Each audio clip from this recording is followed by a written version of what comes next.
Well, here we are in the aftermath of our first chapter on philosophy of freedom, in our book group over on the phenomenon. Is that good? Yeah.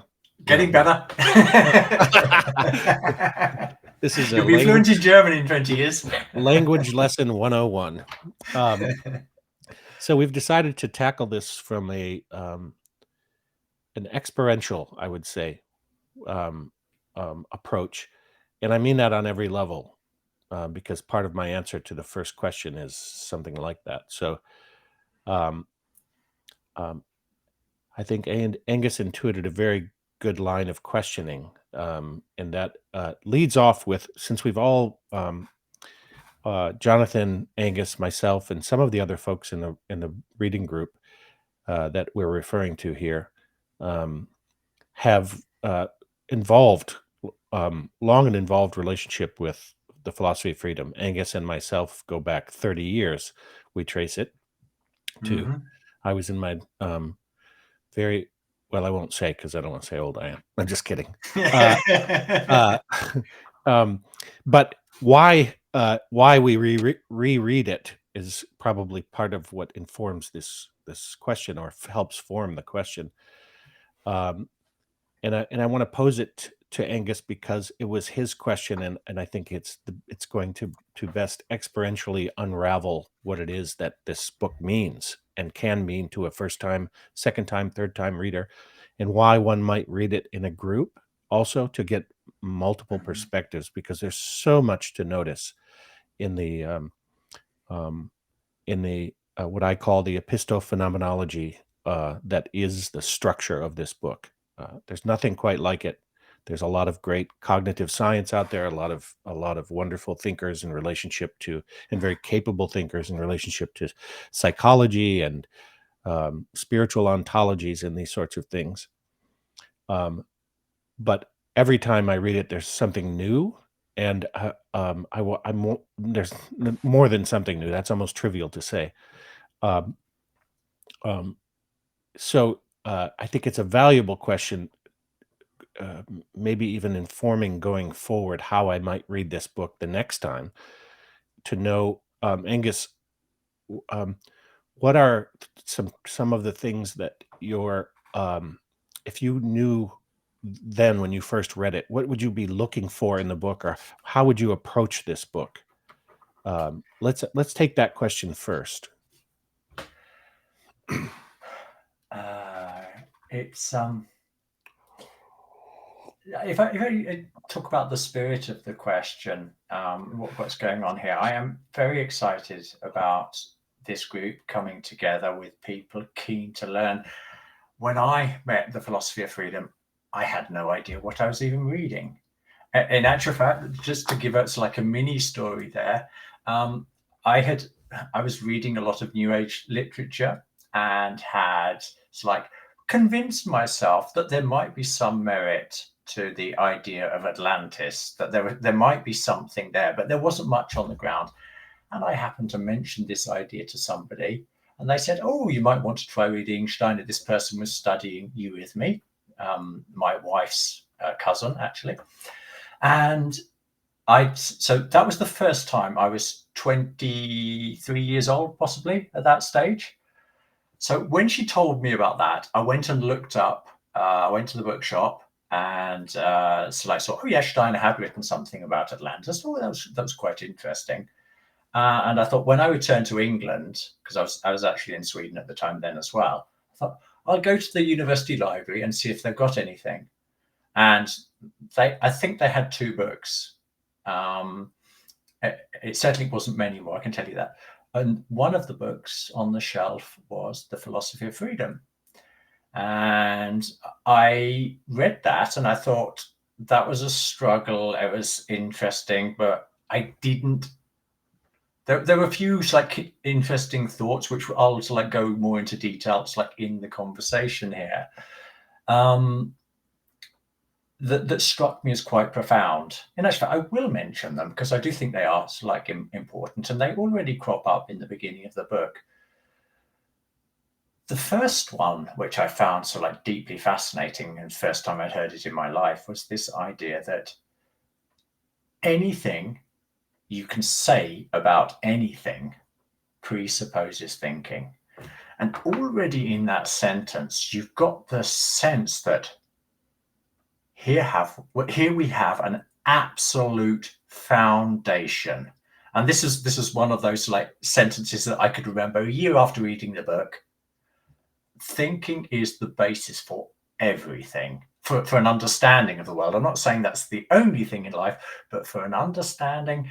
If you want to understand life, you use thinking. And this book is about you understanding what thinking is. So if you can already begin to chew that over before you even read the book or whilst you're doing it, chapters 3, 4, and 5 become so much richer. Another one of the thoughts that we've also already met in chapter 1 is where Steiner is telling us, he cites Hegel, where he talks about Hegel. It's like saying man and beast have a soul in common, or so the common factor is the soul there, but it is thinking that's like the spiritual nature of thinking, the spiritual aspect of thinking. I'm mincing my words here, but it's this idea: the spiritual nature of thinking is what turns man into something more than animal. It's like it takes us beyond sort of that mere animal state. And those were two sort of like key ideas. But perhaps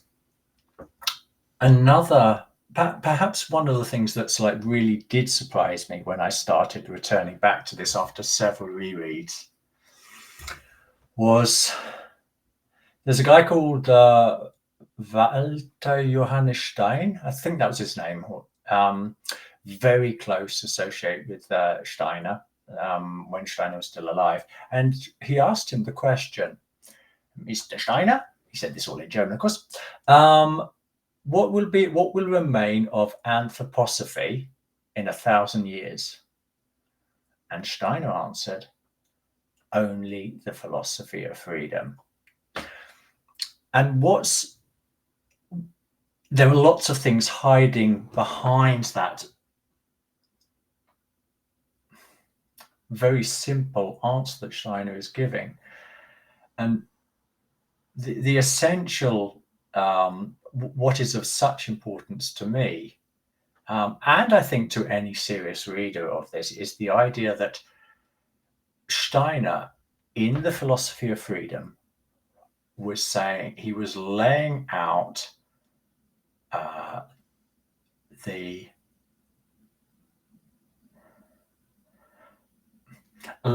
the path through the eye of the needle for like the whole of what anthroposophy becomes. This is the foundation on what anthroposophy stands, and it's specifically in chapter 3. He talks very briefly about the exceptional state, and it's so easy to fly past that and not know the profundity of what is being talked about there. We've tried to, we've done a couple of videos, I've sort of written some articles and only scratched the surface as to the exceptional state. Even I could even sort of use another simple phrase to describe the exceptional state. It is thinking about the activity of thinking, not the content of thinking, but the activity of thinking. And Steiner is telling us this is the portal, this is the eye of the needle, this is the opening through which the whole of spiritual science, the whole fruits of anthroposophy, the whole of Steiner's literature, which is sort of like beyond imagination. I mean, you just have to read to like one series of lectures and you just go, wow. And then there are like 350 books in the complete works. and all of them have such a level of profundity.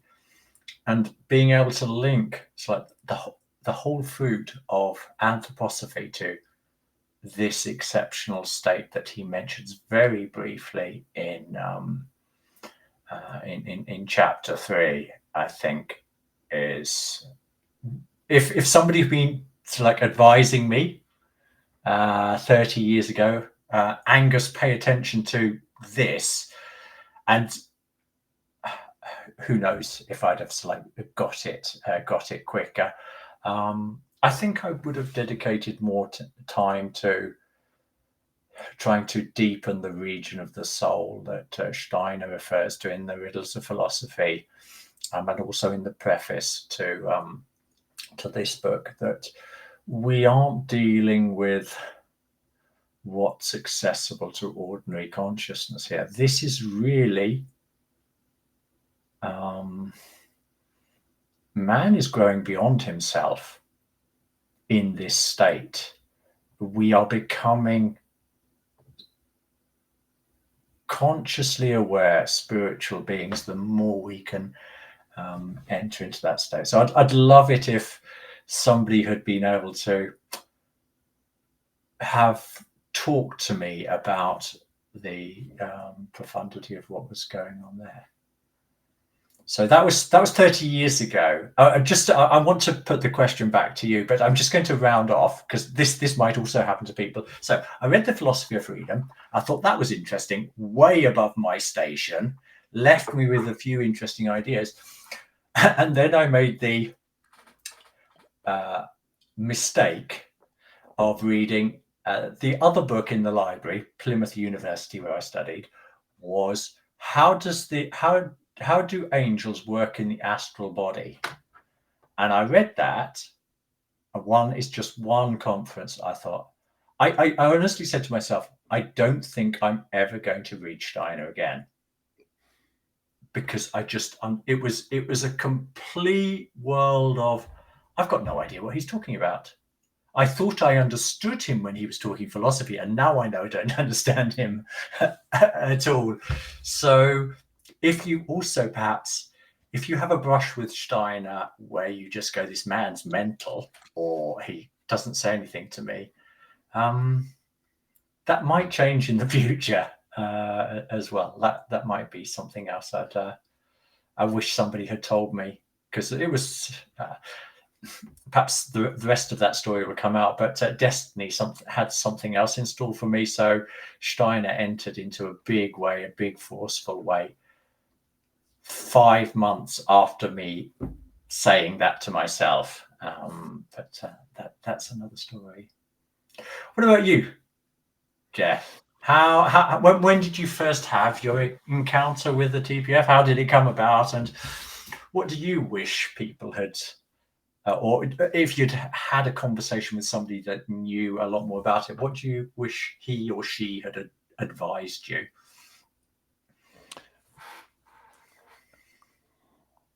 Well, in other venues, I've talked a little bit about how I encountered philosophy of freedom. Mine was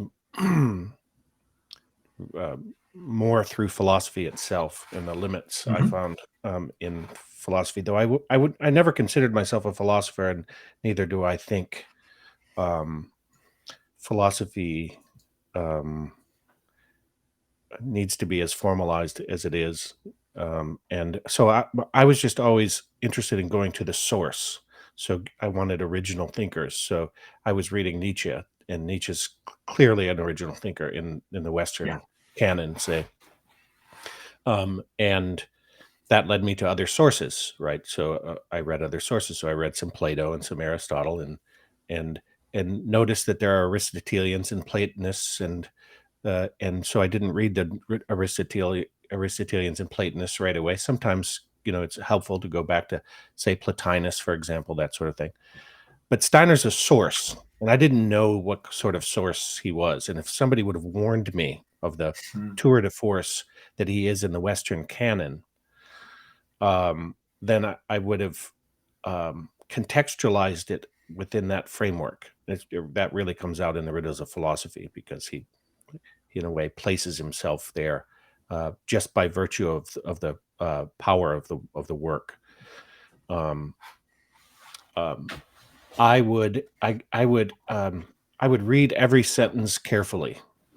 I would It's a short book, and it can be difficult, but it's not full of philosophical jargon. It's full of uh, language that evokes the experience uh, of the phenomena of uh, our uh, s- our soul life largely, but also this spiritual nature of thinking. Um, I would have, in relationship to that, I would have made sure I got the right translation, which is the Michael Wilson translation, as far as I'm concerned. Mhm. And I would have read very carefully that translator's introduction, because I would want to know what is meant by spiritual, which is still a word I kind of struggle with occasionally. But um, um, so so spiritual is one word. I'd want to know.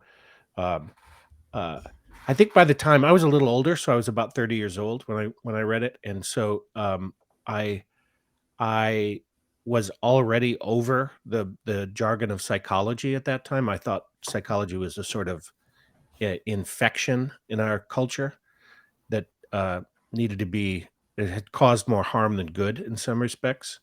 That's Right. could be a controversial statement, because a lot of people have found help. But I think overall, as a cultural, um, all the presuppositions say the unconscious. The notion of the unconscious, to me, is one of the scourges on the 20th century. Um, uh, Go on, I'm we interested. Tell me. Go give us a lowdown on your thinking there. Oh man, so that may be a different conversation, but I'll touch upon it, and maybe we can come back to it. Mm-hmm. Um, uh, so coming out of natural science, and when I was reading philosophy of freedom, I had studied the history and philosophy of science. So I was thinking in terms of paradigms, right? Mm-hmm. Religious paradigms, Thomas scientific Kuhn. paradigms, yes, philosophical paradigms. Mm-hmm. And I think Thomas Kuhn is a pale comparison to Steiner. So I didn't read him. I didn't find him as a source, right? I didn't need to go to Kuhn. I can refer to him now, but it's more like referring to a materialistic evidence for certain phenomena that people need evidence for to argue a point. And I wasn't arguing a point. I was exploring the phenomena. Um, and so just to unpack the unconscious, the notion of the unconscious is that it coming out of natural science and the Hume Kant um, matrix that is rationalism and empiricism, this bipedal polarity that seems to insinuate itself into every nook and cranny of our materialistic culture. The unconscious then would be something that was absolutely unknowable. And so this is what Okay. largely von Mm-hmm. Hartmann, Freud, Jung, they were students of von Hartmann, as well as Brentano, students of Brentano as well. And Steiner was a student of these people too, but Steiner went in a completely different direction.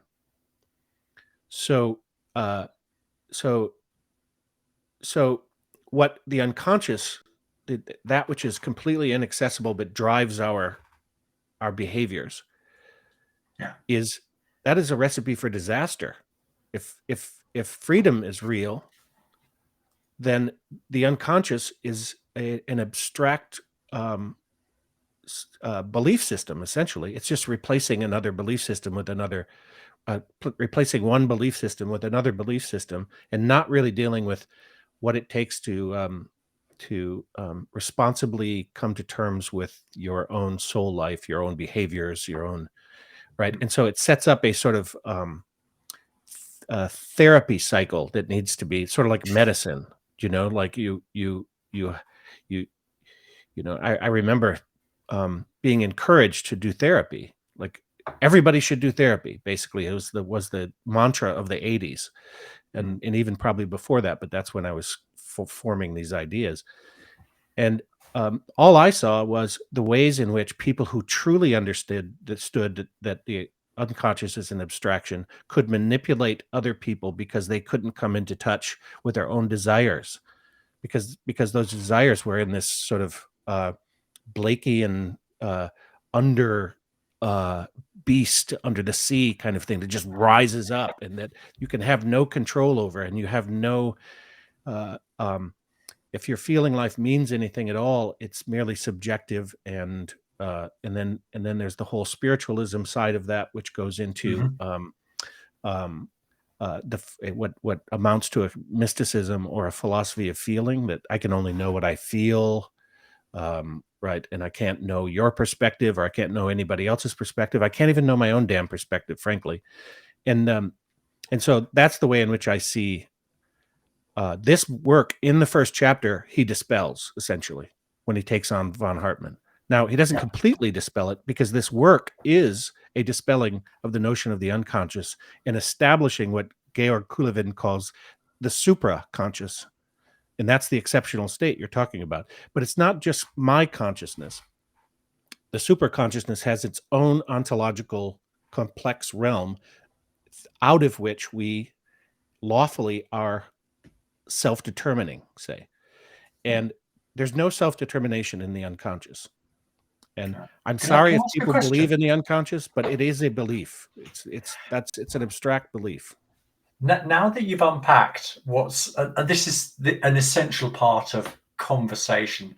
So I've got my own understanding of what unconscious is, and what I realize is you've the way you're describing it, I would use words like limits to knowledge, or as so I'm what I'm hearing in your description there is somebody sort of like saying there are limits as to what you can know, which you can then sort of like connect to ideas, medieval ideas like the unknowability of God. But all of this, like this setting down, so like there are certain things that you can know and certain things that you can't know. Have I understood you correctly? And that's what you are is really so like. Is what I've said another way of describing what you mean It's by the scourge of unconscious? it's one of the aspects, but Yeah. Okay. it's not described as a limit to knowledge. It's that, say, for example, it's not described as something that could be the depths could be plumbed directly with growing consciousness, an evolution of consciousness, say, Yeah. or a development of a consciousness that shines the light, say, something like that, which is another abstract way to describe a propositional notion as relates to the unconscious. But that the absolute limit to knowledge stops at the border of unconsciousness, and that you can only examine it through dream states and through psychoanalytics, which are. I'm not saying they're not valuable. I'm not saying they're not important.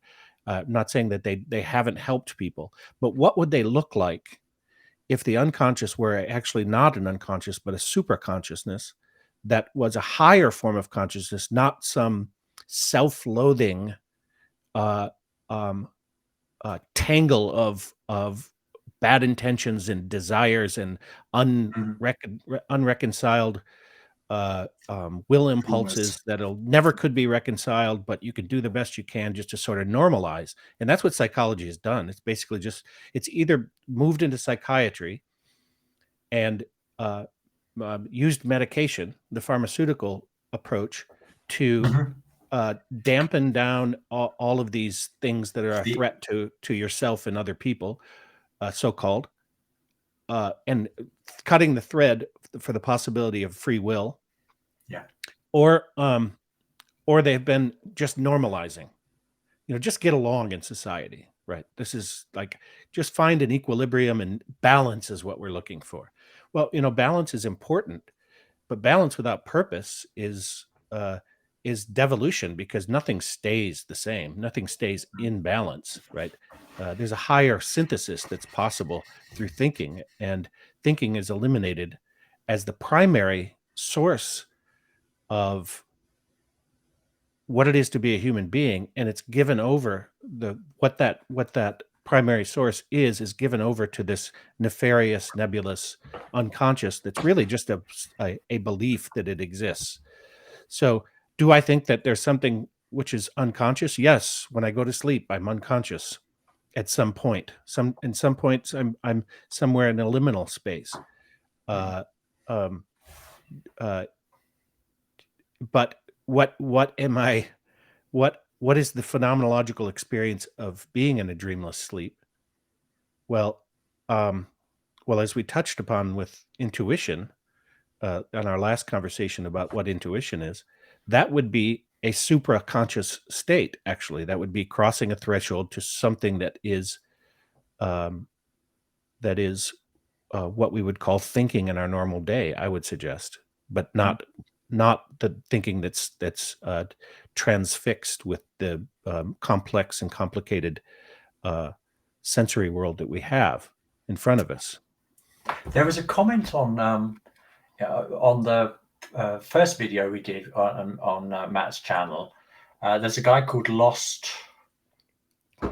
I was going to ask you about that comment. The Lost. I thought it was really interesting what he was saying. But now my mind's got a little bit blank because I looked for his name and then I lost the thread of the conversation. He said a lot of things, and I was going to ask you specifically, actually, and of course, this goes to our interpersonal relationship with the book. He said the exceptional state is not what you think it is. He said that's exactly where I wanted to go. Yeah, he was making the point that, thank you. Yeah, you can read my mind as well. That's good. Well, I was going to ask you the question. I think we're some. The point he was making is it is something that we all could recognize. First of all, we've got to be looking for this concept in our own soul life. The exceptional state makes it sound like it is something exceptional, as in totally beyond the normal. And the point he was making is no, it's not. And that's also I share his perspective that on a regular basis, you and I, and I'm sure that 99, if not 100% of the world's population does have a mini experience of this exceptional state, but they see it through the lens of thoughts aren't real, they're epiphenomena, it was just chance, blah, blah, blah, blah, blah, rather than going, wow, what happened in me? If I really think about what happened to me then, this is magic happening real time.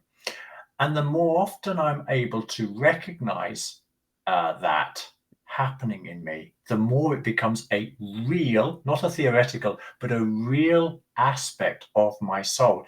And I become more and more awake as to how it is continually there in my life. We recognize it. So we could take somebody like Archimedes, crying Eureka. Why did he cry Eureka? Because he managed to join some dots that were, for him, previously they were unjoined. And then suddenly, bang, out of nowhere, he connects the dots. What was it that allowed him to connect the dots? What was the term you just used? The supra ego, or I'm going to use the word higher self because that's it's from Georg Kulevind, and I think it's important to keep it present. Good. Because it's not just your consciousness; it's a realm of consciousness that you enter, that you already exist in as a thinking being. And what Philosophy of Freedom does is establishes thinking as a spiritual activity. Empirically, I would say, empirically in the subtle empiricism of Goethe, say, and with reason. So both streams, empiricism and the rational, he's able to do that. And then what is the home of that thinking? And that is a not just a state of mind. So I thought that that Did you say that super consciousness? Was that the term you supra used? is Kulovin Supra refers to consciousness. supra, yeah, as opposed to super, which would be the more exceptionalist version of the exceptional state. Say that it's a some unattainable or unreachable place that only very few people are privileged to somehow to reach or to are able. Well, in any case, I'm interrupting a little bit, but I wanted to establish that there's a continuum of a Yeah, I real think environment that our thinking is self-determining out of, yeah. and then is a path towards self-determining the soul. And it's all really kind of laid out in this first chapter. It relates to how he refutes each realm of the soul when he goes through each of these figures that We'll have a look at those. We've got a couple of slides prepared here excellent. In a second, but I'll try to be more consistent in using this term super consciousness, because I think it's perfectly functional for me as a description of what's going on. So I talked about Eureka, Archimedes joining up the dots. What about all these creative moments we have in the day? We might be writing something, and then all of a sudden, out of nowhere, we haven't planned this, but something is inspired into us. So again, people who thinking is just an epiphenomena, electrons are like whizzing around the brain, a few chemical reactions here, and so like, woohoo, we've just written the works of Shakespeare, or well, I haven't, but even I I notice the artistic nature of my inner being in how it has these creative moments where something is born out of nothing in me. It's not I have joined up these dots. It's not that I have slowly carved out a new idea. No, it's presented to me. So fully fledged, it's intuited into me, and I can begin to recognize its value. And a serious thinker, or perhaps it would be even better to say, a serious feeler recognizes how you almost get a little bit of goosebumps if you begin to think about the magic that is happening in you in those moments. You get a direct sense of there is something superior to me that every now and again I have access to, that sheds a ray of light on something where there is darkness in a corner of my thinking. This being, this super consciousness, sheds light, and it's no longer dark in that corner. There are lots of other corners of darkness, of course, in my thinking, but every time it's like my inner life, it feels strengthened when it recognizes, and increasingly with gratitude, as you learn to do it more often, you receive these beams of light, these beams of thinking. You receive them increasingly with gratitude, that whatever you are, I know you're part of me. I don't know how you're part of me, but I can cultivate this relationship with my super consciousness, and it only strengthens me in my ability to be creative, join the dots, lead a life that is more satisfying. I thought his comment, the lost question mark, he said something that was of great importance there about the exceptional state. I was thinking, the other key thought, the key impulse for today's video is to look at what we think some of the key ideas were in the first chapter, having read it together. And I've put together 4 slides, which packed together what I think are the key areas of the book.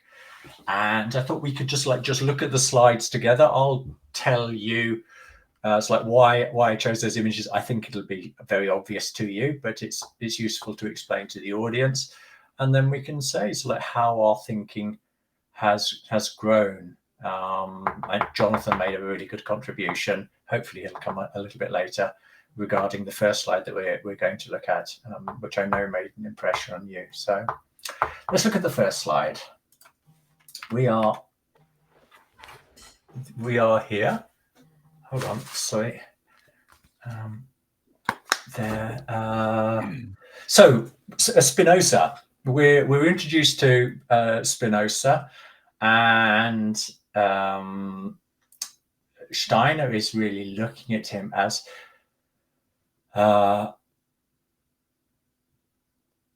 when people try to dismiss the argument of free will, Steiner says that all of their arguments, not all, because we'll look at Hammerling afterwards, but the majority of thinkers, and he cites a few, David Strauss amongst other people in the book,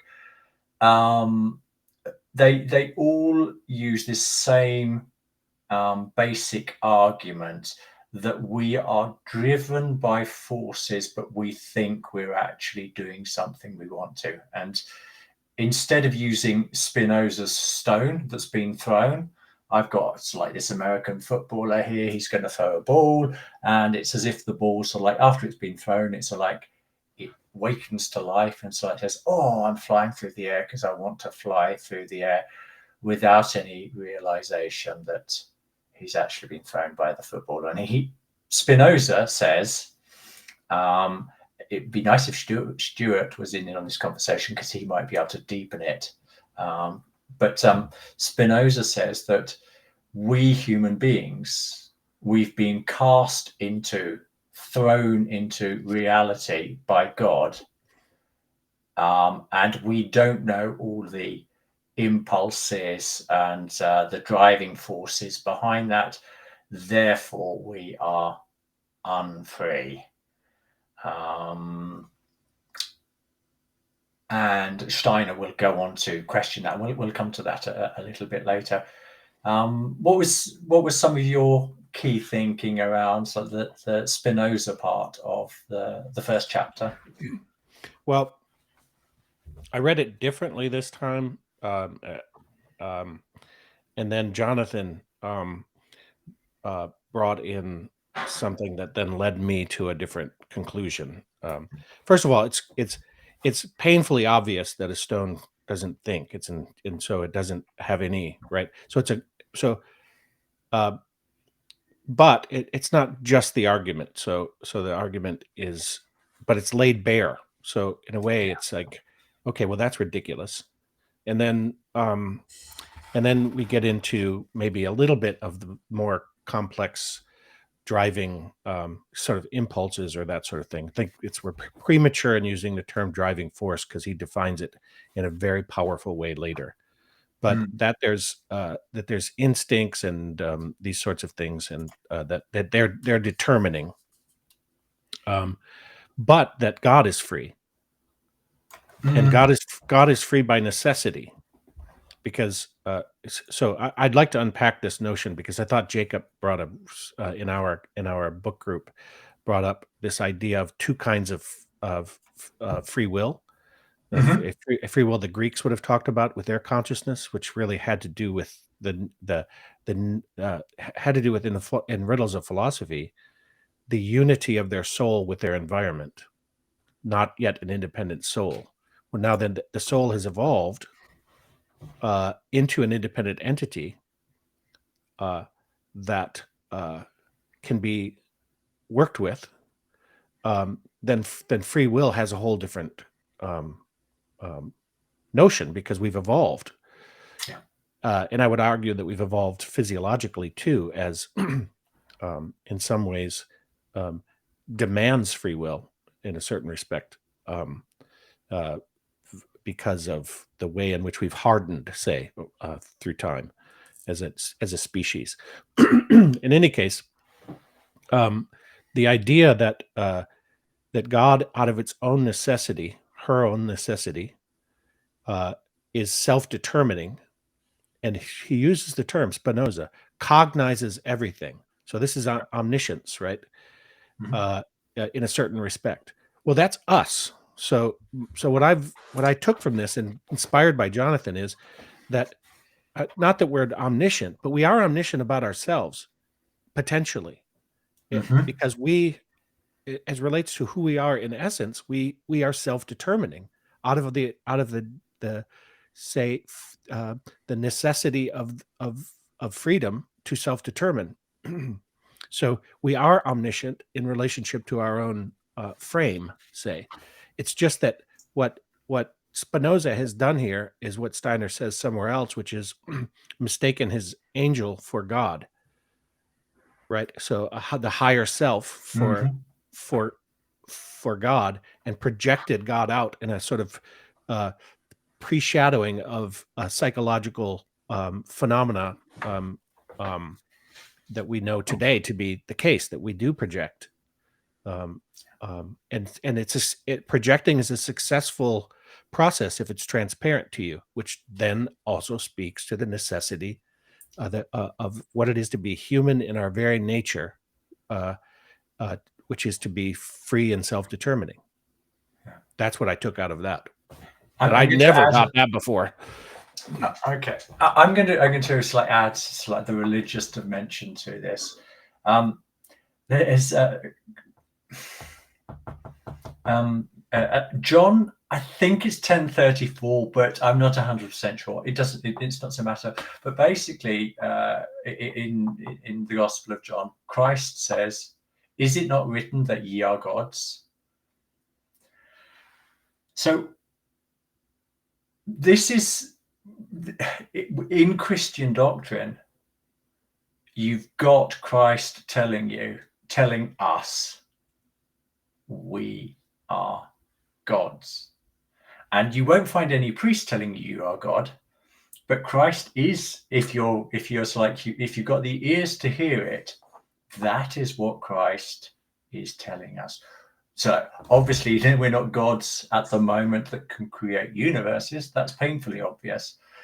But exactly the point that you were in on there is that we can be, to ever increasing levels of freedom, self-determining. It's not just the outside determined world that determines us, but there's this spark in us which can be strengthened to ever greater degrees, where we do, so that we become ever more self-determining. There's a picture I'd like to share. I was talking with a friend this morning, and there's this wonderful image of,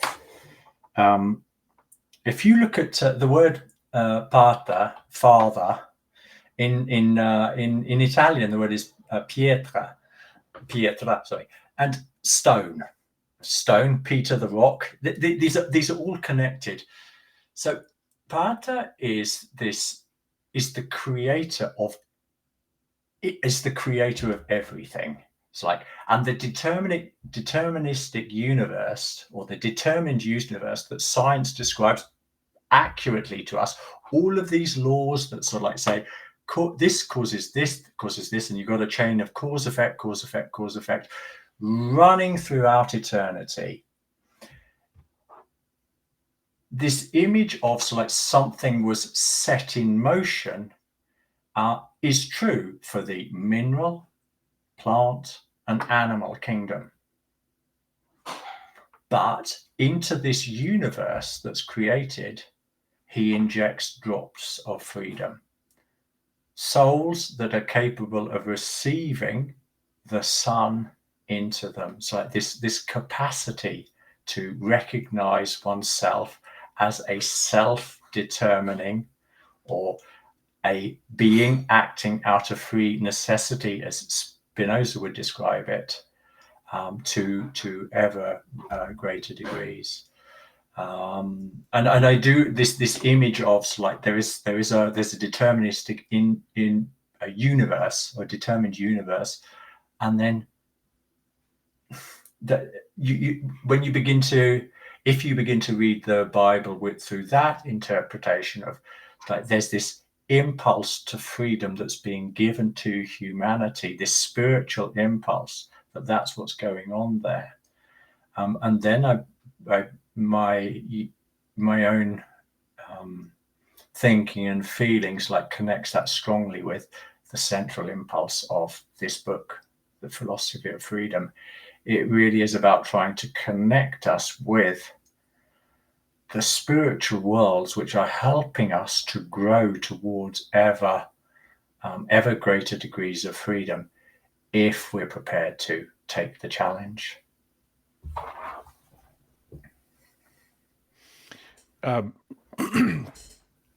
I shared with you a video with Jordan Peterson and John Vervaeke, and they were talking pretty intensely about these subject matters, actually, but super bound to the causative factors you were describing, being external factors, and then it's us in an epiphenomena sort of negotiating that. But in a phenomenological way, in very important ways, do they bring a perspective. They don't start with the spirit, but they result in the spirit, because one of the things that Vervaeke suggests is that if we don't have a unifying oneness, Mm-hmm. and I don't mean that in any abstract way or a pie in the sky or a desire to have it, but if we don't, this is a purely psychological terminology from Vervaeke's standpoint. If we don't have a unified oneness, um, uh, what we're left with a absolute combinatorial explosion of differentiations, say. So we're left with complete entropy. Now, entropy is not a problem if it is a constraining factor on the way in which we are self-ordering, right? If we're just have a philosophy of oneness and everything is unity, then we'll never capture the ways in which we are uniquely self-determining, and the way Mm-hmm. in which that is a universal process that is, in a sense, an enjoining or an entheos with that which we might call a unifying factor. But it's only possible for human beings to enjoin that which you are defining as God as individuals. Now, that wasn't always the case, I don't think, based on what Steiner reveals in the Riddles of Philosophy as relates to the evolution of consciousness. But we, at some point through the evolutionary process, dropped out of that.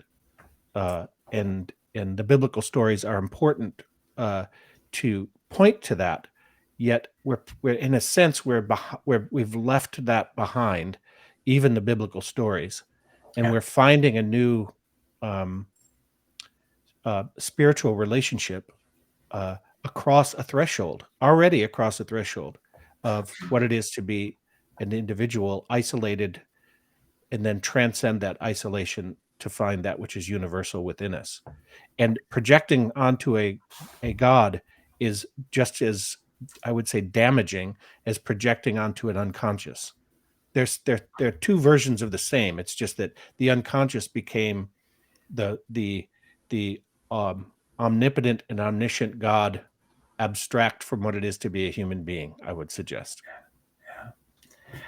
And thinking onto something important there, because this intensification of the soul life, it leads to a direct experience of this superconsciousness, and that becomes the route back to what was previously called God or the gods, this type of thing. What we're able to do, we're able to recognize in our own experience today that the Greeks and the Egyptians and the Persians and the Indians, the Jews, they had a different relationship to what I currently experience, but it's still of the same essential nature. Yes. I had an idea there that I'd let pass because I was following you, so I'll come back to it. I was Yes, I know talking what it about is. the region So of the soul. what do we actually mean by strengthening the soul? Right. I mean, that region of the soul is a place out of which Rudolf Steiner wrote this book. That's Right. right. That's clear to me. Like he was operating in this. It was money mouth rubber road. He was actually uh, uh, unfolding that what that exceptional state looks like when it When it examines starts to it become fruitful and starts to and become that actually open door.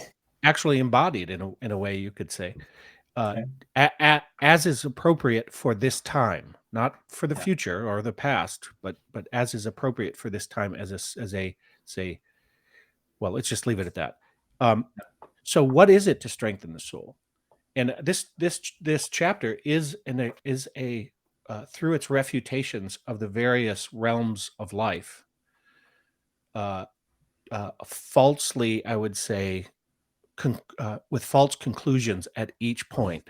He moves the false conclusion back out into the indication of that which can be worked with to strengthen. So it's in this case, it's somewhat of the interface with the spiritual reality of uh, unity, say, with Spinoza, because Spinoza is looking for a unifying uh, uh, religious idea, say.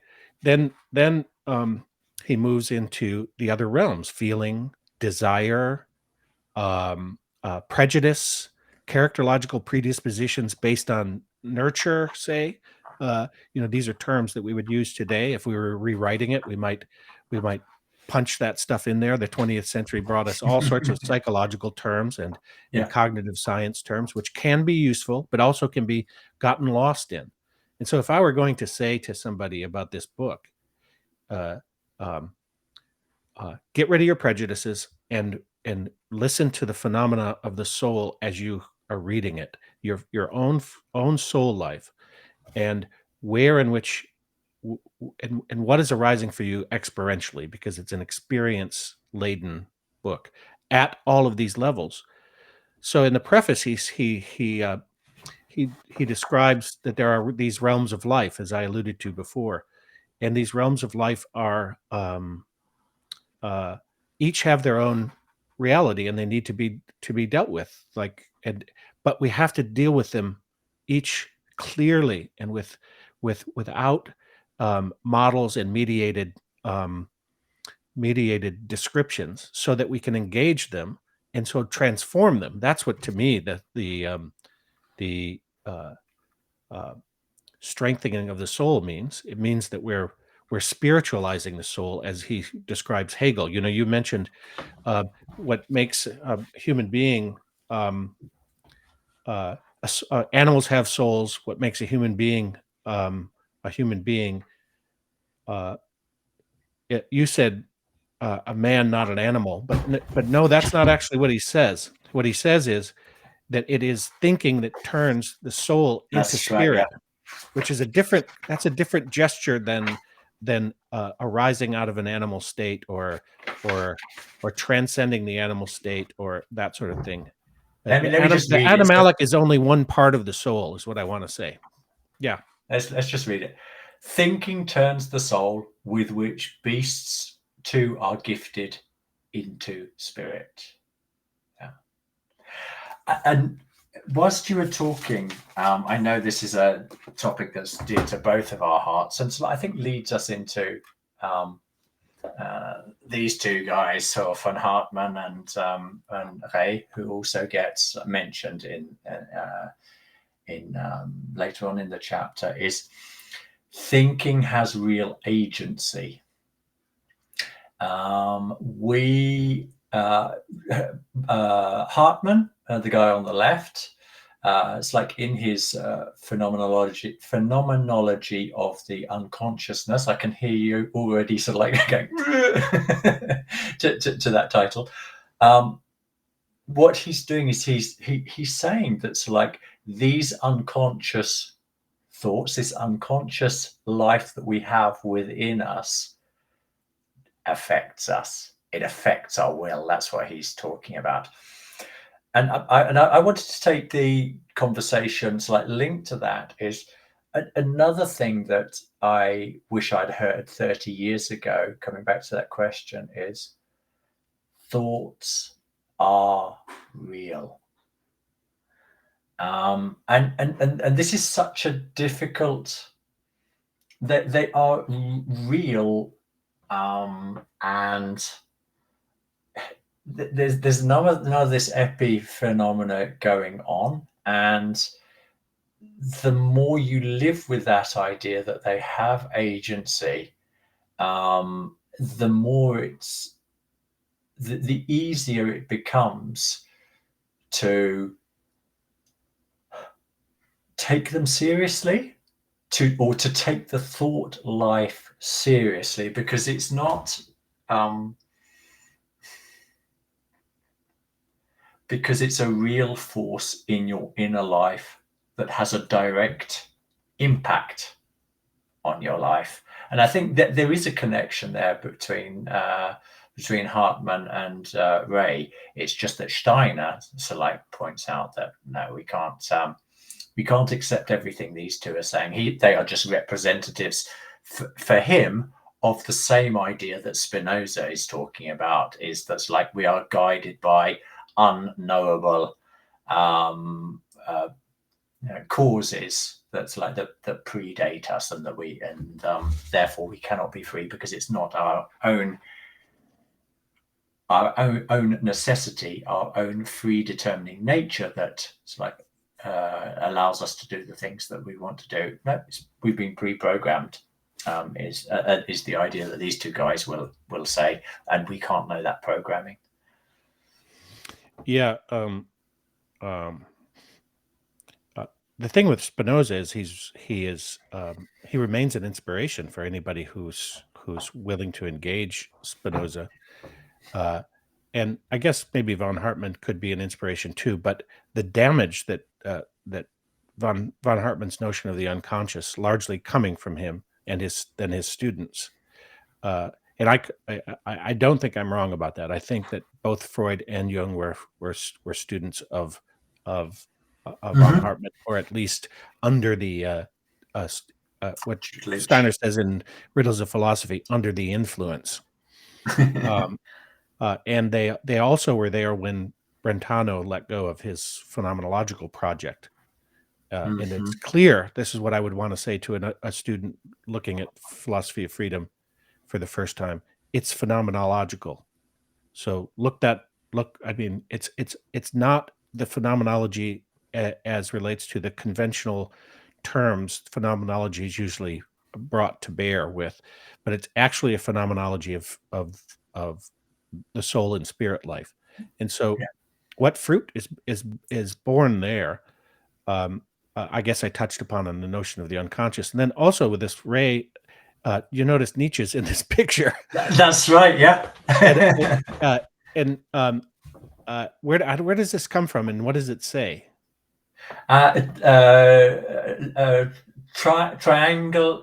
Triangular letters. I think it's referring to there was a relationship between all three of them, if I'm not mistaken, and this was actually part of what led Nietzsche to the breakup with this lady. This was such a blow to his psyche that he began to distance himself ever more from society. And then it's just just a series of letters, all the letters between these three people. I see. What was going on there? So it's sort of a titillating kind of gossipy looking thing. But I find it interesting that, is it Ray that talks about the ass? Exactly. That's right. Why the donkey is in the picture. So would you go and explain to the audience why the donkey's in there, what it's got to do with Ray?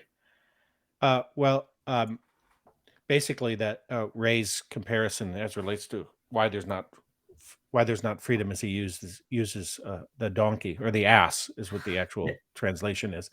And he uses the ass to describe that which is invisible that drives, I would say, instinctually animals, as if that's a comparison to what drives human beings, say.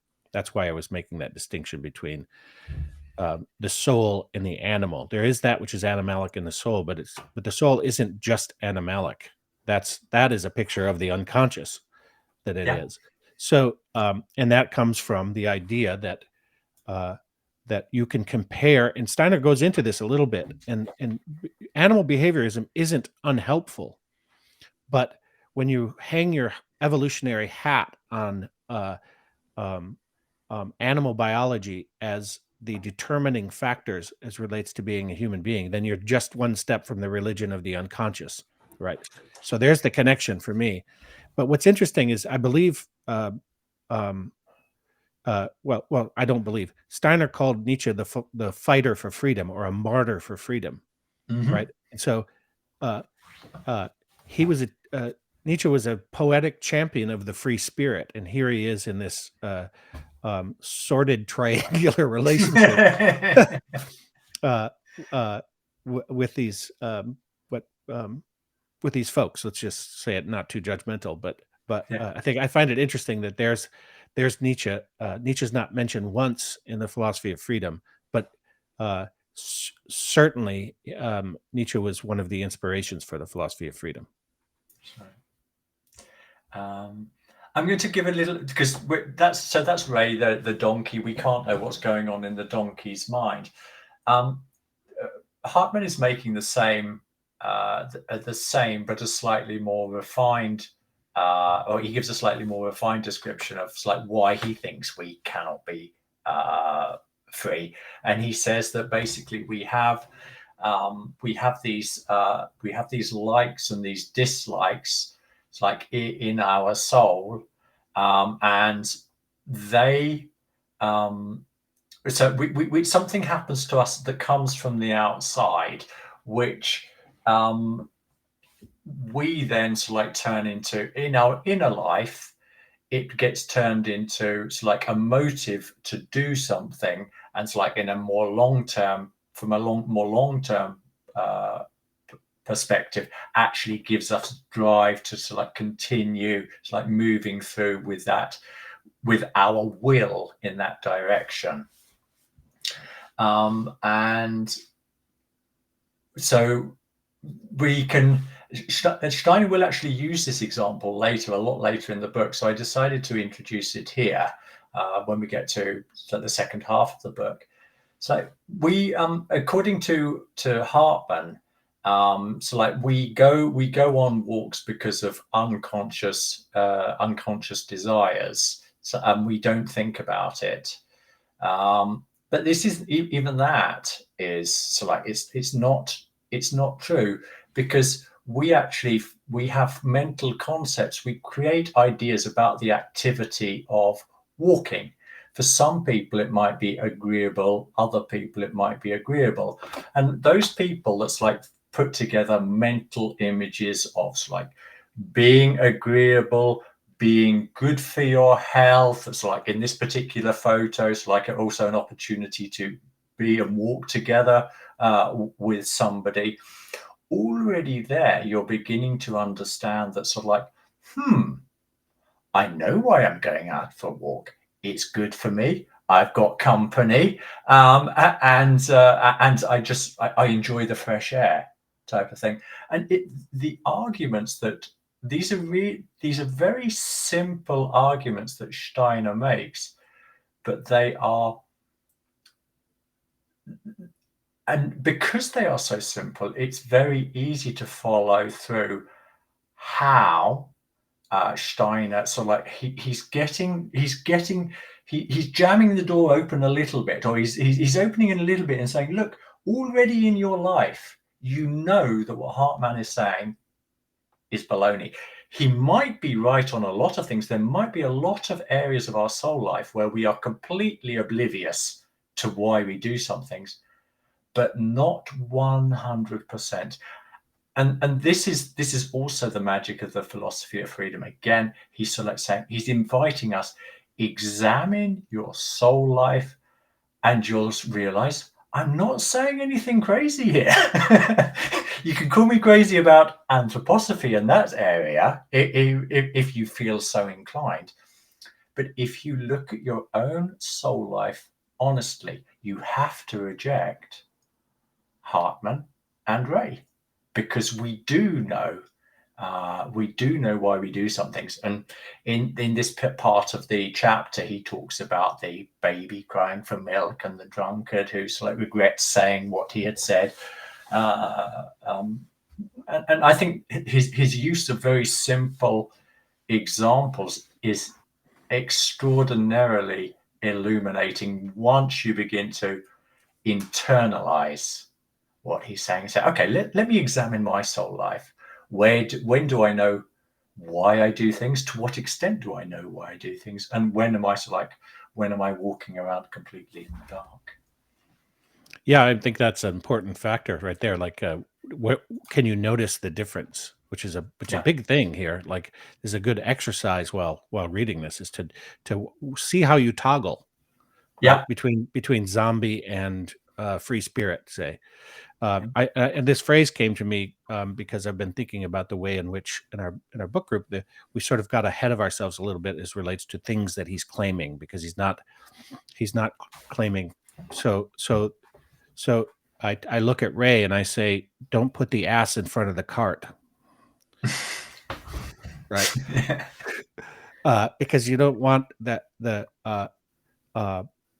you don't want to get your we don't want to rush ahead with Yeah. these prejudices and foolish notions about what the phenomena of the human soul life is about for real, where it Yeah. actually arises, not theoretics. And it's really hard with the unconscious, as I've mentioned, because you have to unlearn that. You really have to let go of it. Yeah. All of this stuff, unconscious bias training and all this stuff has no relationship to a real originating reality. Yeah. Then it's a anti-diversity approach, I would say. It's maybe a controversial statement, but I think we have the proof right here in the work Yeah. of actual um, experienceable universal reality, say. Yeah. But it's a very modest reality, as you're alluding to. It is uh, what's not been considered is that I can be conscious of my actions. I can be conscious of my motive. My motives are transparent to me and how they arise. Now, that doesn't say that I'm free. He's not making the claim yet that we're free. He's not making the claim that we're that freedom is actually anything other than an amazingly complex and difficult road to travel, and and in some senses it gets easier, as you were saying, but in some sense, it's a spiritual path because it becomes more arduous and more thorny and more narrow. The more responsibility it takes, and the more humility you realize uh, is visited upon you when you receive the kind of grace of thinking that we are so gifted with. Um, and um, he describes that it's possible for us to know our own motives, but he doesn't say that results in freedom. He just says that it's possible for us to know our own motives. You people haven't considered this, and so you've rendered your opinions on freedom irrelevant, and I've put them to rest. So we don't have to visit those again, right? And so Yeah. now I'm not going to talk about psychoanalysis and Freud and Jung because I don't have to. I've already put that to rest. I will assert this strongly that he's Mm. put the unconscious to rest in this chapter. Um, he hasn't established the supra consciousness, That's but coming. he has Yeah. he has opened the door for it as a Yeah. plausible, highly plausible reality Yeah. as relates to thinking. And then I want to add that at the end he describes that thinking is the father of feeling, which doesn't suggest Oh, that. park that, because Yeah. that's in 2 slides' time. Okay. Okay. Okay. I don't want to put my ass in front of the cart. Okay, so just before moving on to the next slide, which is Hammerling, so after he's described Hartman and Ray here, what he does is he then makes this very pithy statement, which is so easy to miss. but so essential. It's like here we are talking about that we can also be knowing doers. And this is fundamentally different. This is the full-blooded one-liner from Stein that says, Spinoza, you're onto an interesting line of thinking, but you didn't think it through all the way. I have. There's a difference between an ignorant doer and a knowing doer, and that's what's of interest for us in this book. That should have had its own slide, but it didn't. Let's pick that up. Let's pick that up because that is a lot to unpack, particularly with what came before. Because he says basically that we've unnecessarily cleaved the two, and we've done it societally, institutionally. We've done it. And you can describe the many ways in which it manifests, from the absolute differential between percept and concept, between subject and object, between outer and inner, between spiritual and physical, and that he's establishing thinking as an action as plausible. Exactly. Right? As a plausible configuration of how freedom would occur. And freedom is then that's obvious, right? I mean, freedom, if it's going to occur, it would occur through thinking, having action on the having action's not the right word. Actually, conscious human action is the name of the title, but it's one word. But having influence, or forming, or being the author of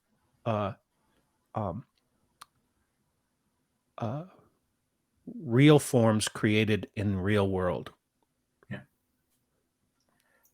Perhaps another way of describing exactly the same thing is, I know why I'm doing this, and there's not many people that don't recognize that experience. I'm doing this for a reason.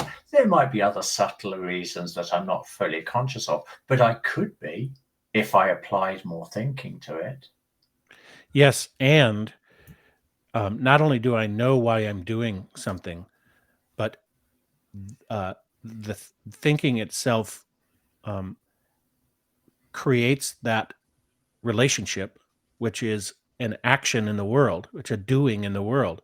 Every thought is a deed then, because it opens the door, right? Because so the motive has to work. I mean, there has to be a continuum that thinking shapes the motive, that it strengthens the soul, so that the motive can be, and what we'll look at in chapter, I don't remember, chapter 2 maybe, is motive and driving force. When the two are united, then you have a knowing doer, because thinking is a doing, and it's united with the very soul and physiological aspect of your being as a free. It's causal aspect. Yeah. Yes. Yeah. And it really also opens a door for, if you're a Christian, say you brought in the religious element, if it also brings in the possibility of the kind of freedom that would explain the mystery of Golgotha. It opens the door for a science of spiritual, say, resurrection. And when speaking of cart before the horse, when we were talking about in the book group about psychological processes, it was a profoundly psychological conversation. The idea that, I forgot what I was going to say. The idea, and so it's like managing, it's like how you might be able to rationalize a problem, but that doesn't give you the ability to overcome the problem, or it might be you want to change your character, habits, behavior. Was that it? So yes, I was thinking. Yeah. Okay. Yeah. So, I was thinking of the what's on a lot of people's minds today. I was thinking of embodiment. I was thinking about the ways in which we've talked about in Riddles of Philosophy about out of body experiences and that sort of thing as a crossed threshold experience. But I was thinking of the way in which, in order to enter into a true embodiment, is through the soul. You can't go around and just jump into the physical body and be conscious. Otherwise, you would have what the cognitive science people call combinatorial explosion, because you are way more complex than you can handle without a transformed soul. Say that. Without the conceptual framework to make sense of the experiences you're having. Yeah, but that conceptual framework is not an abstract. Now we're learning, because thinking is creating a real living, when strengthening the soul life, which is thinking, feeling, and willing. It's thoughts, conceptualization, mind, all of these things that we refer to. It's willing, it's wanting, it's desire, it's feeling. It's a complex, rich body, organized body that then is imbued with becomes a knowledge body, which then allows you to be on sure footing when entering deeper and deeper into reality, so that you don't have combinatorial explosion, because you're a unicity within a multiplicity. So you strengthen this inner life to receive these new experiences without being crushed by them. Yes, and I love that we can talk about this in language that doesn't that doesn't borrow from the more complicated, let's say, more in detail described, more complex, detailed descriptions of the spiritual worlds as ontological realities themselves. Like we're not there yet, right? In this work, and to stay, we're not in we're not at freedom either, as relates to a psychological problem. If we have the spiritual contextualization of reality, then we have we don't just have a soul observing the soul, the fox watching the henhouse, so to speak, with all sorts of perverse incentives to describe myself as great, or I'm transformed, or no. This brings ultimate humility. Okay, let's move on to Hammerling. This is one of the things that I struggled with for a while. Is it's like he talks about indifferent choice, but he doesn't go into it. He parks that question, and he has this whole heart and ray conversation, motives, drives, and this type of thing, and then without it, at least in my mind, without making it obvious. And this is where he does challenge us in our thinking. Don't be lazy in your thinking. Don't let me sort of like point out all the ways. You've got to make the connection. And with Hammerling, he's actually coming back to this indifferent choice question. Why this isn't, why indifferent choice isn't freedom. And he really sort of like explains it like very succinctly in saying that to have a motive means to have a reason for wanting to do something, i.e., there is a reason behind your will. And if you are completely indifferent, that means you don't care. You don't have a reason for doing what, and therefore it can have nothing to do with the freedom conversation. So again, very simplistically, so like bringing this out into like everyday experience. That's like, if I go to the supermarket and see 100 different flavors of tea, for example, and I just pick one up, that's not freedom. The freedom of choice is where I am indifferent, has got nothing to do with this free necessity that Spinoza accurately described as this is the question that we need to look at to understand. It's like the nature of freedom. Yeah, I think something just happened there. I'll carry on. So what have I done here? there's a when I was looking for these images, obviously I found a picture of Hammerling. This is a way for me also of internalizing the content.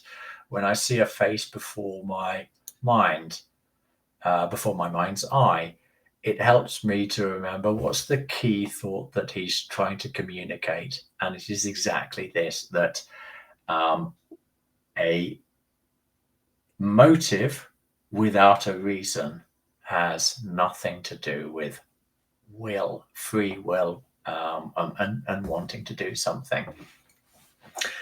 And the two images of the fists that I chose there were also there for a reason. I thought it was interesting, just aesthetically, to feel the difference when I was scouring for these images. I noticed that the right hand fist actually feels a lot weaker than the left hand fist. And what is it that's like communicated? Why did I like the left hand fist more than the right hand fist? And this is purely an aesthetic judgment, but it's a reflection of how aesthetics, emotional life play into our decision makings. Like, they're also there the whole time. They're not separate from thinking. They inform our thinking. So in the angular nature of the left-hand fish, there's this sort of like this it somehow feels a lot more dominant to and therefore a more powerful picture for conveying what we might mean by what we might feel by the will. And then the last picture up above is this willpower loading. I think this is again to capture the idea of it is more to capture the idea of the question, which also relates to the psychology. How do you actually strengthen? How do you strengthen your will? And you only strengthen your will by actually using it, meeting resistance, and then overcoming whatever it is you've set as a goal.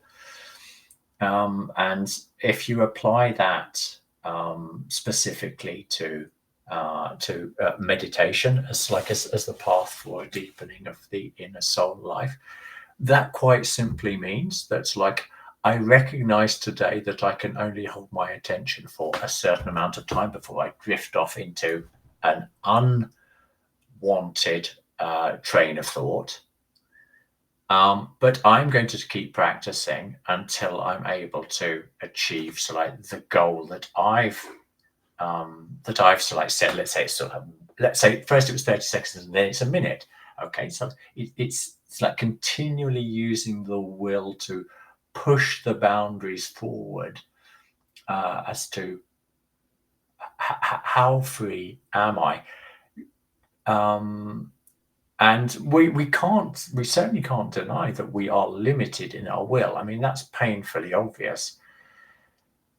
But also in this image, I wanted to pick up this idea that the willpower or free will, it's not a binary option. You either have it or you don't, which is also how it's often presented. No, you have some people who have practically no free will, and then you have other people that have large doses of it. And we have to start asking ourselves the questions like, how it's not so important how I am in comparison to others, but what level of self-determination do I want to have, and how do I increase that as I begin to experience the fruits of the benefits of having a strengthened will. Yeah.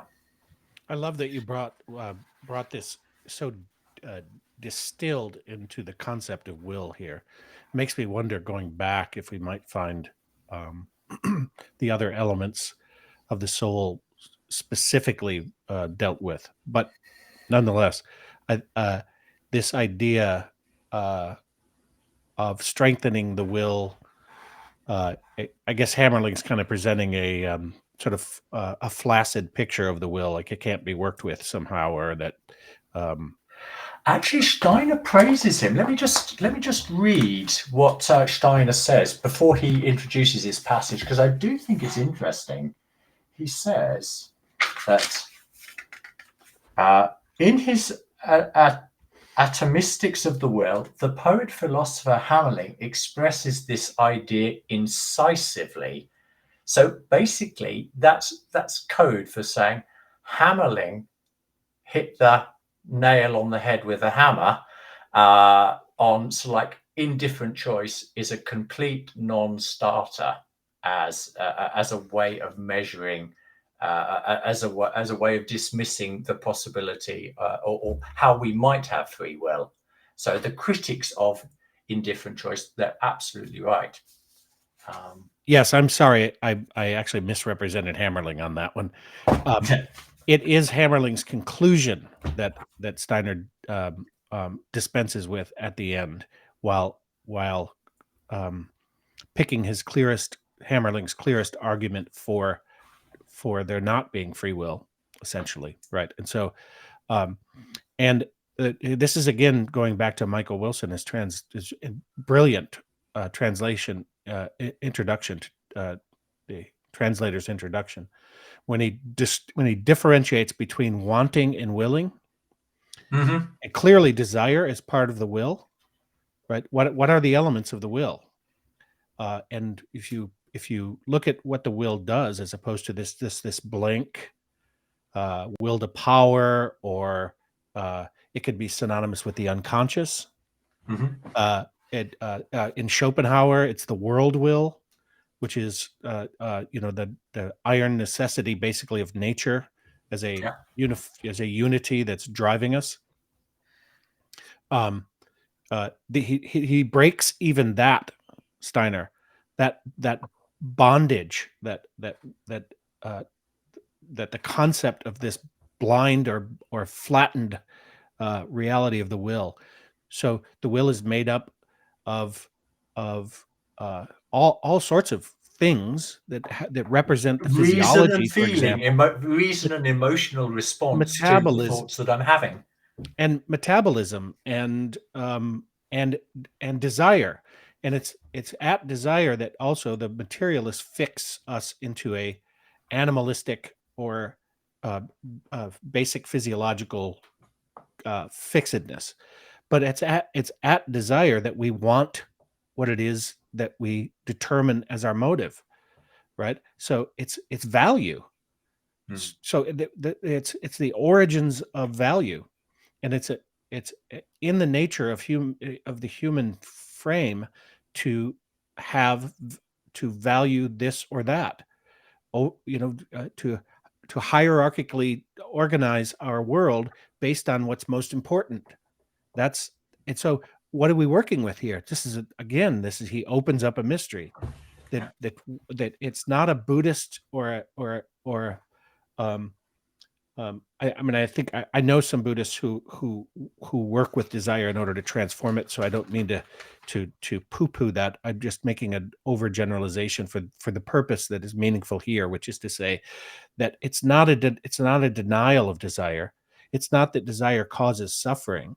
It's that desire and untransformed is a devolution away from our own potential evolution. And so this is key, like super key in this was in my, and Wilson deals with this beautifully. He doesn't go into this sort of elaboration, but the importance that Steiner's making between the phenomena of desire within the will makes the will transformable itself. It's the doorway into, it's the sole doorway into the will, as the will is an interface between metabolic processes, say, and sentient processes. And also you can take exactly the same idea and it's like, and it is the forces that can heal society of its ills. Desires aren't per se negative. They are negative if there are unhealthy thoughts that lie at the root of that. So if they are, for example, like strongly egotistical thoughts that are driving my desires, then those egotistical separating forces are like spread themselves in society and become destructive. But if I've cultivated my feeling life so that I let's say that I want to ensure that like there's good communication between me and my students, but surely that's a healthy desire. Should I get rid of it? And what you're indicating is that no, absolutely not. This is a tool. This is a capacity whose power we need to harness in a healthy way, because it can also be used in an unhealthy way.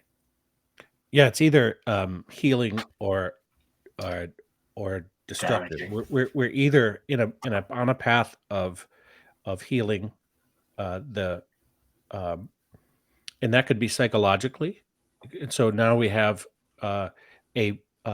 chapter one is a kind of recipe for a science of uh, psychological therapy, say, that is consistent with the way in which um, um,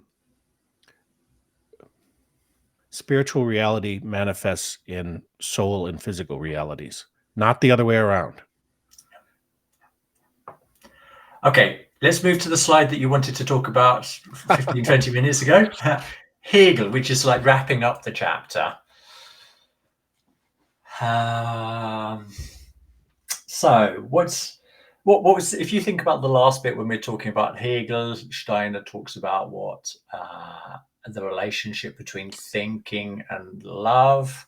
What do you think's going on there? What I think is going on here, it picks up. I think it's in one of the prefaces when he's talking about the realms of knowing that are part and that are so important to humanity as a whole.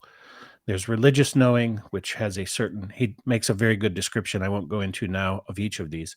There's artistic knowing, which sort of could speak for itself, and then there's thoughtful scientific inquiry as knowing, and um, and then uh, uh, he so then I introduce this notion that Hegel brings, which is that the animal has a soul, the human turns soul into spirit, right? So this has some implications for animals, I would suggest, but that'll be another conversation at another time. Yeah.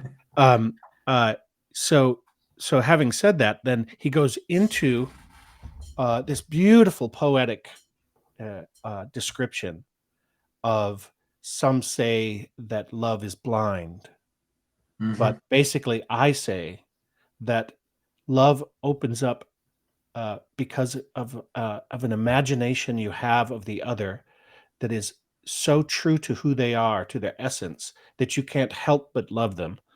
And so in that understanding, a thinking becomes a father to feeling. So then I asked the question, going back to our conversation with Sophia and Jonathan and you and myself in the Sophia, Philosophia, and Anthroposophia podcast. Yeah. Who is the mother?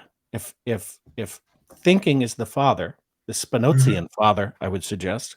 Yeah. If thinking is the father, then who is the mother, and what is born? And I think this is part again of the mystery.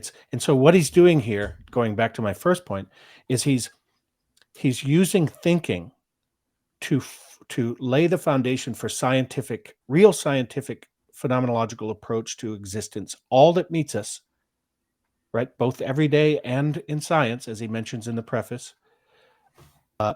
He is creating a work of art right before us, in concepts. He refers to the philosopher as an artist in concepts.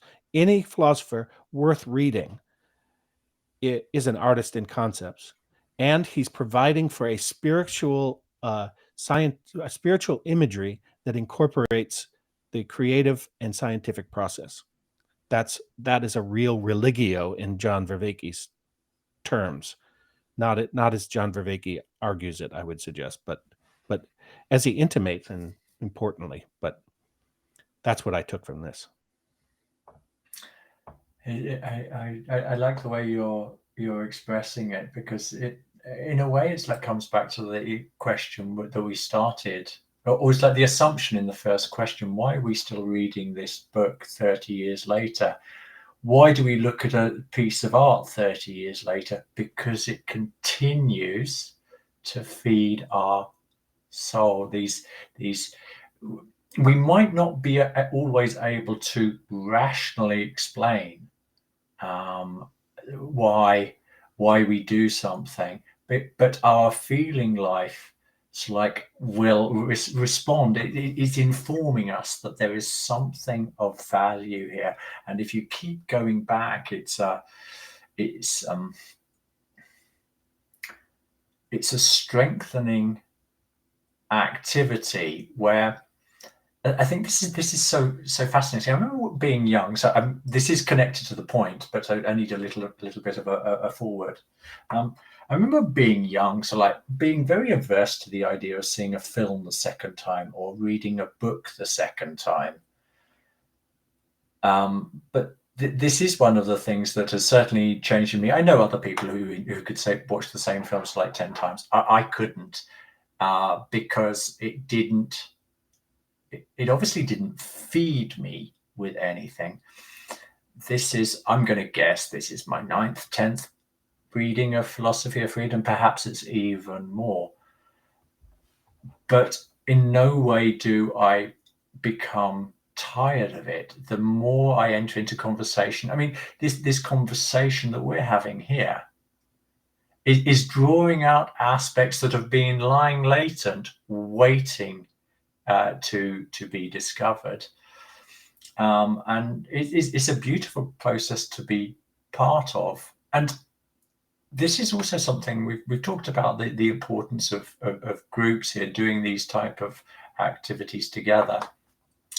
This is another real strength of what Matt started. What we try to do here is in a more concentrated format, in the sense that there are less participants, but bringing in people with different areas, focuses of areas of love for certain parts, of the inner soul, and putting them on the table, so that when you express yourself about this, I said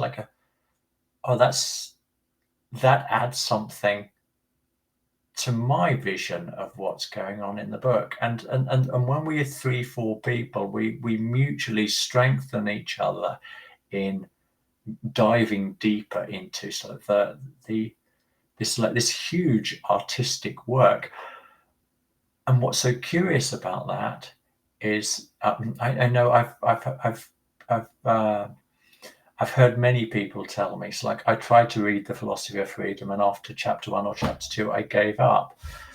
And I can understand that, because it doesn't seem like one of the most incredible masterpieces in a philosophy. But that's exactly what is hiding behind these black and white characters. The Indians used to call writings like the white man's devils. I think for a lot of people they are still devils, but when we begin to permeate the content of the book with our thinking and our emotional life, and feel how it awakens deeper forces in us, it's obvious that we want to keep returning to this book, rediscovering it with people, feeding our souls. That's really well said. I really resonate with every word you just uttered. I think that's fantastic. It reminds me of what I said a bit ago too, that Steiner was working out of the exceptional state that we're talking about. So it's important for people to understand with Steiner, that we're not talking about a guru. We're talking about somebody who made great sacrifices and rigor and effort in order to break through a threshold of common language, because the common language can be the thing that keeps us from either you're a super erudite dude who's like a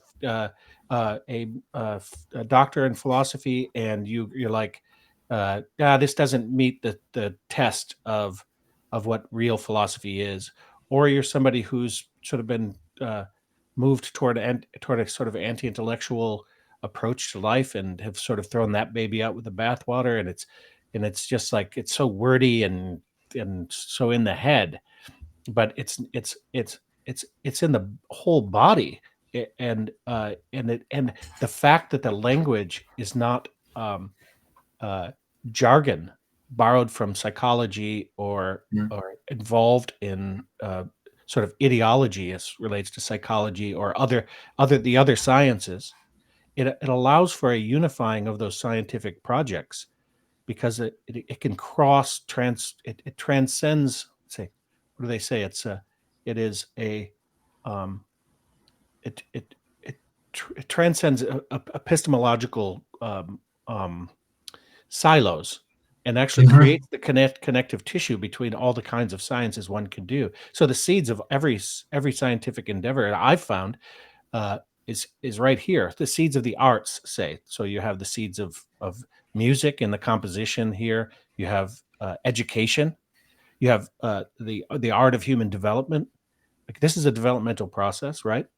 And uh, and it's all in basically a a, selfless act by an individual to put this in. For what a vulnerable thing to write this work and then put yourself out there.